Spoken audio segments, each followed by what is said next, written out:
Gempa bumi Banten yang berpusat di Sumur, Kabupaten Pandeglang pada Jumat 14 Januari 2022 sore terasa hingga ke Jakarta, Jawa Barat, dan Jawa Tengah bagian barat. Gempa bumi itu berkekuatan magnitudo 6,7.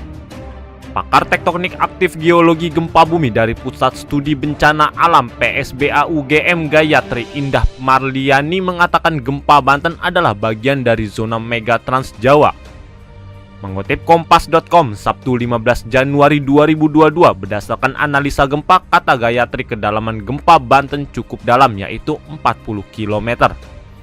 Menurut perekayasa di Balai Teknologi Infrastruktur Pelabuhan dan Dinamika Badan Riset dan Inovasi Nasional BRIN Wijokongko, gempa Banten tidak menyebabkan tsunami. Gempa yang berpusat di Selat Sunda itu terjadi di daerah yang disebut sebagai seismic gap, atau zona yang tidak menunjukkan adanya aktivitas seismik.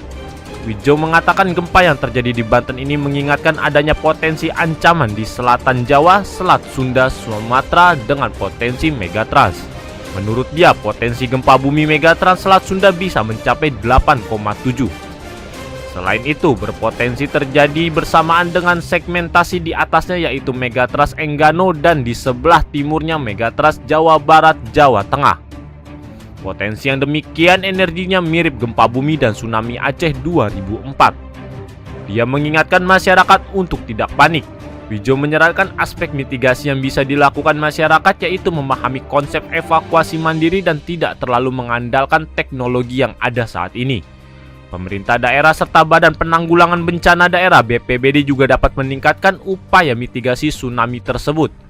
Program mitigasi bencana yang diperlukan harus dipersiapkan.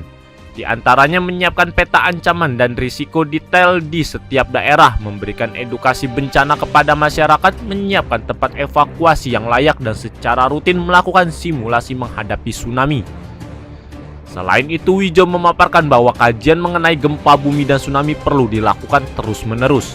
Kemudian dia juga menyinggung hal yang paling penting untuk mitigasi adalah melihat karakteristik dari ancaman tsunami di Indonesia.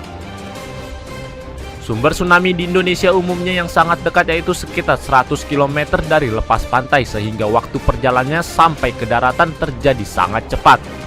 Meski Indonesia memiliki banyak pulau besar, program mitigasi bencana tsunami ini juga harus diterapkan di pulau-pulau kecil di sekitarnya.